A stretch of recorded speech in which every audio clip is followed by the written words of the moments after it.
ये सुदियो ने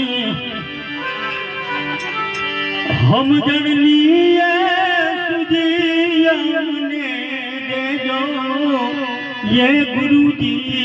मारा शरण અને ઈ સમજણ ને સુધી જ્યારે ગુરુ શબ્દ ની લાગી જાય ત્યારે જ્ઞાની નો ડોળ છોડી દે એનામાં હું જ્ઞાની છું એ છૂટી જાય કારણ નાનું બાળક ખેકડા ભરતું નહીં ને પછી એની સંભાળ છે ને એની માં રાખે બાળક પડી જાય એ માં સંભાળ રાખે એ બાળકને ખબર નથી એમ જ્ઞાનીને ખબર ન હોય કે હું ભજન કોનું કરું છું એ તો એનું ધ્યાન જ્યાં લાગી જાય અને પોતાના નિત્ય આનંદ સ્વરૂપમાં જ્યારે આનંદ કરતો હોય પણ આ જગતમાં આપ ગમે એટલા તીર્થમાં જાજો